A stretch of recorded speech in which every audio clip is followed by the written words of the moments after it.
Hi friends, ಎಲ್ಲರಿಗೂ ನಮಸ್ಕಾರಗಳು. ಅತ್ತೆ ಸೊಸೆ ಅಡುಗೆ ಮನೆಗೆ ಸ್ವಾಗತ. ಈ ವಿಡಿಯೋದಲ್ಲಿ ಪಾಲಕ್ ಸೊಪ್ಪಿನ ಪತ್ರೊಡೆ ಹೇಗೆ ಮಾಡುವುದು ಅಂತ ತೋರಿಸ್ತೇನೆ, ಬನ್ನಿ. ಕೆಲವರು ಗಂಟಲ ಕೆರೆತ ಕಾರಣದಿಂದ ಕೇಸುವಿನ ಎಲೆಯ ಪತ್ರೊಡೆ ತಿನ್ನಲು ಇಷ್ಟಪಡೋದಿಲ್ಲ.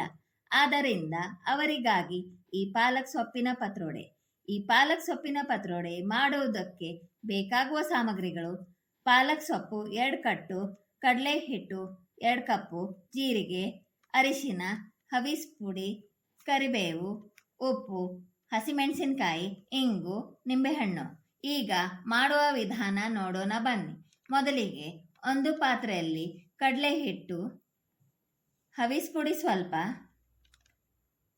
ಅರಿಶಿನ ಸ್ವಲ್ಪ, ಜೀರಿಗೆ ಸ್ವಲ್ಪ ಮತ್ತು ಇಂಗು ಸ್ವಲ್ಪ ಹಾಕಿರಿ. ಆಮೇಲೆ ಮಿಕ್ಸಿ ಜಾರಿಗೆ ಹಸಿಮೆಣಸಿನಕಾಯಿ, ರುಚಿಗೆ ತಕ್ಕಷ್ಟು ಉಪ್ಪು, ಕರಿಬೇವು ಮತ್ತು ಹವಿಸ್ ಪುಡಿ ಸ್ವಲ್ಪ ಹಾಕಿ ಪೇಸ್ಟ್ ಮಾಡಿರಿ. ಈಗ ಈ ರುಬ್ಬಿದ ಪೇಸ್ಟನ್ನು ಕಡಲೆ ಹಿಟ್ಟಿಗೆ ಹಾಕಿರಿ.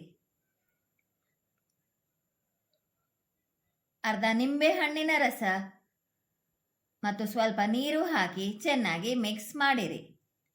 ಈ ಕಲಿಸಿದ ಮಿಶ್ರಣವು ಇಡ್ಲಿ ಹಿಟ್ಟಿನ ಹದ ಆಗಿರಬೇಕು. ಈಗ ಒಂದು ಪ್ಲೇಟಿಗೆ ಪಾಲಕ್ ಸೊಪ್ಪನ್ನು ಹಾಕಿರಿ. ಆಮೇಲೆ ಕಲಿಸಿದ ಕಡಲೆ ಹಿಟ್ಟಿನ ಮಿಶ್ರಣವನ್ನು ಪಾಲಕ್ ಸೊಪ್ಪಿನ ಮೇಲೆ ಚೆನ್ನಾಗಿ ಸವರಿಸಿ ನೀಟಾಗಿ ರೋಲ್ ಮಾಡಿರಿ. ಇದೇ ರೀತಿ ಉಳಿದ ಮಿಶ್ರಣವನ್ನು ಪಾಲಕ್ ಸೊಪ್ಪಿಗೆ ಸವರಿಸಿ ರೋಲ್ಸ್ ಮಾಡಿರಿ. ಈಗ ಒಂದು ಸ್ಟೀಮರ್ನಲ್ಲಿ ಈ ರೋಲ್ಸನ್ನು ಇಟ್ಟು 15ರಿಂದ 20 ನಿಮಿಷದವರೆಗೆ ಚೆನ್ನಾಗಿ ಬೇಯಿಸಿ. ಬೇಯಿಸಿದ ನಂತರ ರೋಲ್ಸನ್ನು ಒಂದು ಪ್ಲೇಟ್ನಲ್ಲಿ ಇಟ್ಟು ನೀಟಾಗಿ ಕಟ್ ಮಾಡಿರಿ. ಪಾಲಕ್ ಸೊಪ್ಪಿನ ಬೇಯಿಸಿದ ಪತ್ರೊಡೆ ರೆಡಿಯಾಗಿದೆ. ಈಗ ಪಾಲಕ್ ಸೊಪ್ಪಿನ ಪತ್ರೊಡೆ ಫ್ರೈ ಮಾಡುವುದನ್ನು ನೋಡೋಣ. ಒಂದು ಫ್ರೈಯಿಂಗ್ ಪ್ಯಾನ್ನಲ್ಲಿ ಕಟ್ ಮಾಡಿದ ರೋಲ್ಸ್ ಅನ್ನು ಹಾಕಿ ಅದಕ್ಕೆ ಸ್ವಲ್ಪ ಎಣ್ಣೆ ಹಾಕಿ ಫ್ರೈ ಮಾಡಿರಿ. ಗೋಲ್ಡನ್ ಬ್ರೌನ್ ಕಲರ್ ಬರುವವರೆಗೂ ಫ್ರೈ ಮಾಡಿರಿ.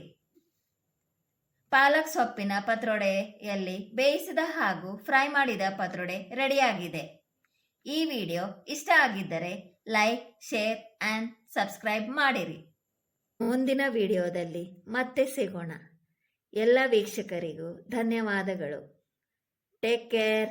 ಬಾಯ್. See you.